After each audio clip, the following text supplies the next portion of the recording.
All right, so in this position, guys, what we see is that when you set it up for the first time and it detects the phone by putting in the clamp onto the Osmo Mobile 6, it's going to stay upright, okay? And in the process of it being upright, you can adjust up and down, so it does allow you to adjust up and down, but we know that we have to do so when we do the activation, then we should get most of the features and we could adjust it and so forth. So let's have a look at opening up the app. We have to use the Mimo app, which I already installed. Make sure to, of course, enable your Bluetooth as well. Most of these devices need to pair using Bluetooth. So we want to look for the Mimo app. We're opening up the Mimo app. Hope you could see that there. All right. It's opening up the Mimo app. It automatically says Osmo device is already found. That's amazing. So that's kind of cool. So we click on connect. It's going to search. It's detecting the OM6. So we click connect here.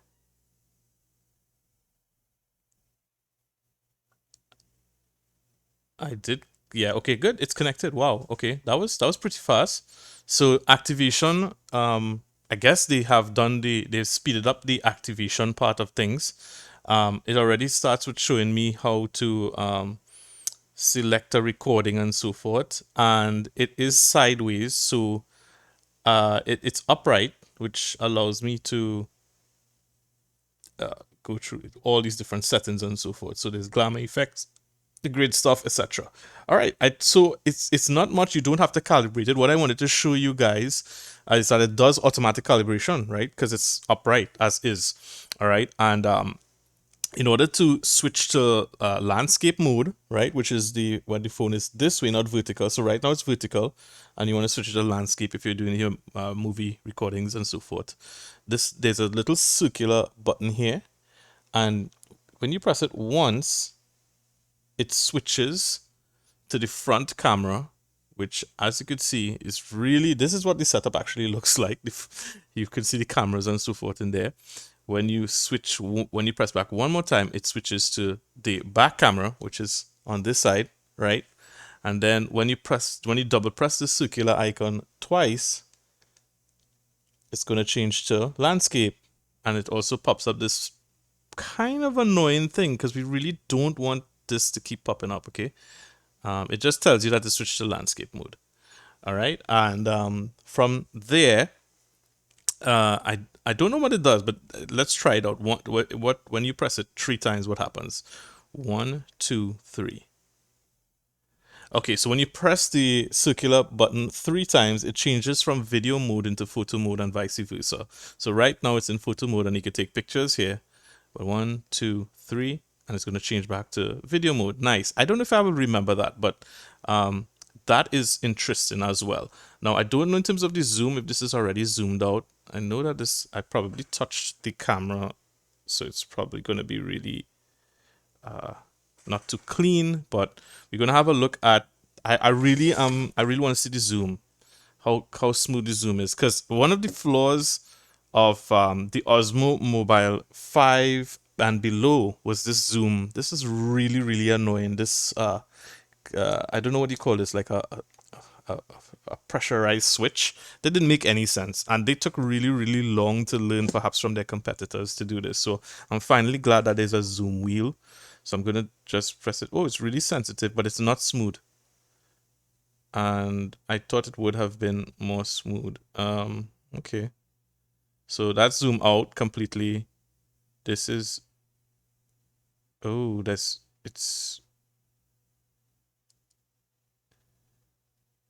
it's really not smooth, as you could see. This is what you see in there. Now it's switching from, there's 2 cameras, right? So there's the wide angle camera there, but this is not very smooth at all. As you can see, it's kind of rolling back. So I don't know what the plan is there. Maybe there's an adjustment to fix that. And then look at the transition between both. Um, that might be a software thing, but I'm not too sure. All right, there's also a way to press the button Now this camera, the current camera does not support focus. Okay, no problem. So when you press the button, so the zoom wheel also is a button as well on the side. And in the first mode, it actually allows you to zoom, which it's not really doing a good job here. But once you zoom in, if I could reach that threshold of zooming in, see like it's I don't know why it's doing that, why it's fighting. But once you finally reach, oh, this is like so crazy.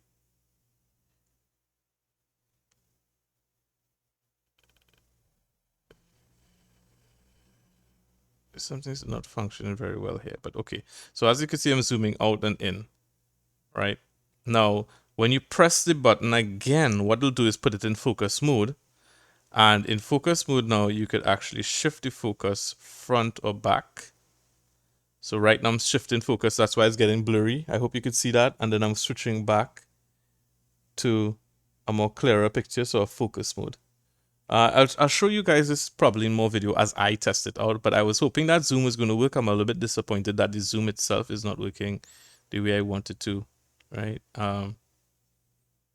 It's as if, I don't know, maybe with more practice it's going to get better. Maybe it's just, okay, it seems to be working better now. Like, I don't know if it's something we adjusted or just maybe using it more, it got into groove, okay?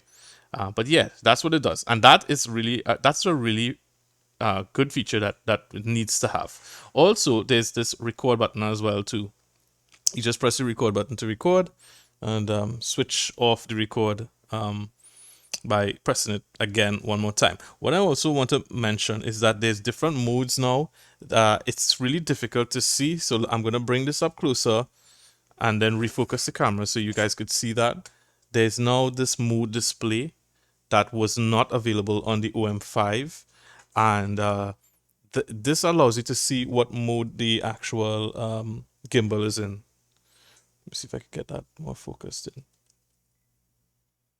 It refuses. So it refuses to get the focus in. All right, fine, Nikon. Now you know. Okay, so there's an M button right next to it, and you could switch to different types of modes. So when you press it one more time, it's going to switch to a different mode. So this is the tilt lock mode, keeps a tilt angle fixed, suitable for capturing arc and tracking shots. Okay, and then there's another mode. If I could get this off the screen.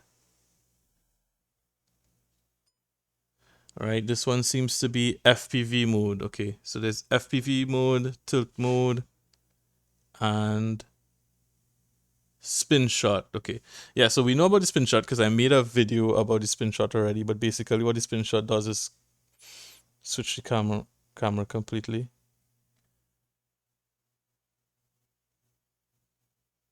Literally turns the camera, rotates it, which is nice, right? Now the thing is that this only does maybe up to near 360. It doesn't go around and around and around, which would have been super cool. Maybe that's just not how the cameras work. All right, so we'll get it back there and we'll play around with all of these things more, and I'll demonstrate them more maybe as we go along in other videos as well. I don't want to take up too much of time. In that mode, you can't actually, it doesn't seem that you can control up and down. You can only just spin, okay? So back to the normal mode that we're accustomed with. This is the follow mode. This is the one that most people might use. This one allows you to go left and right, down, up, and that's pretty much it. Yeah. I feel like it's a little bit jerky, but you see how it goes when I look at this footage afterwards. There's a lot of pop-ups, which I think is a bit annoying, but maybe it will become, I think it'll probably become more useful as I go along. With that being said, I think that is all there is to the Osmo. I hope I'm not forgetting anything. Yes, I am forgetting something. So there's a trigger button to the back here as well. A little button, you can see there. It's black. Everything is black, so it's kind of hard to see. But there's a trigger button there. That trigger button is supposed to enable active tracking. Let's see if that actually works. That'd be really, really nice if it does. So I'm gonna trigger it. I'm triggering it to this box. Let's see if that will work, if it'll pick it up, okay?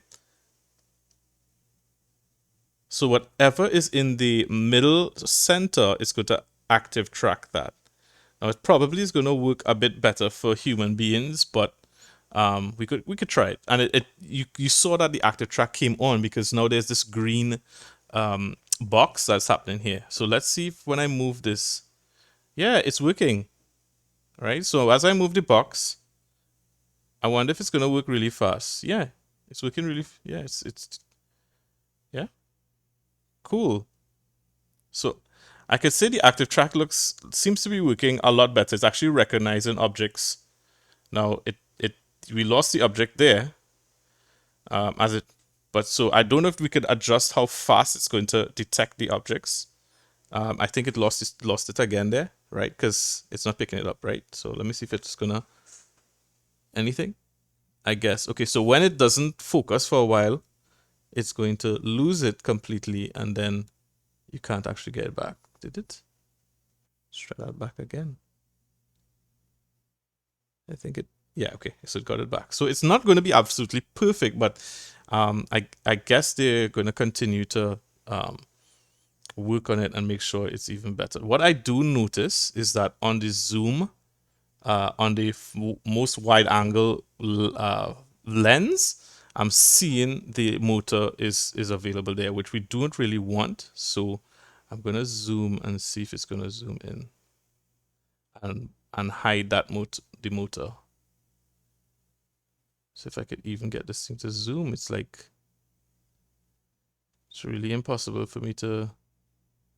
Right. I feel like this wheel is. I feel like the wheel is actually shorting.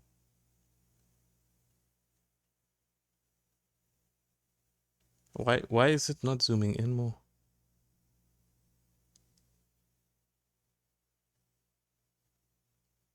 Oh, okay. Maybe I was pressing in the wrong direction. I don't know. All right, so we have it at 14 there. Let's try back active track one more time. Right, picked up something. Active track is the motors are a little bit slow, and I don't know if this could respond faster because you see it's losing it. If okay, let's say I move really fast. Yeah, it's outer. It detected back again. Very good. And yeah, what you're seeing there is active tracking work. Seems to be nice. I hope to use this with my son, so I could record my son without having to constantly be moving the camera around. I think that is all. So when you want to stop the active track, you just click back on the trigger again. It's going to stop, and then you can adjust and use it like normal. And of course, with that being said, I will show you some more videos. But basically, there's no calibration. This is really nice that you don't have any calibration. It works on the S10e. I hope and I think it's probably going to be designed for bigger phones as well. So I'm assuming that because it's the latest one, it's going to be designed for the latest iPhones and so forth as well too. But don't take my word for it. Make sure to do the research.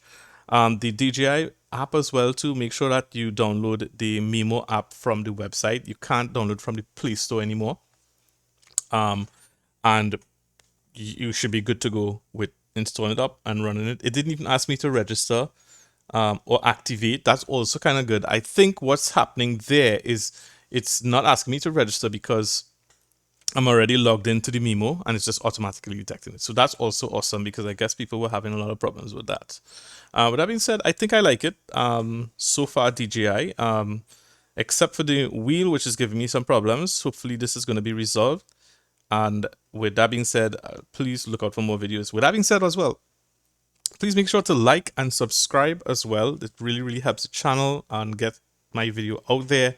And of course, feel free to share this video out to anyone that might be interested in the Osmo Mobile 6. With that being said, guys, have a wonderful day, and I'll see you guys again soon on another episode of RTHD coming to a YouTube screen near you, the Osmo Mobile 6. Bye-bye.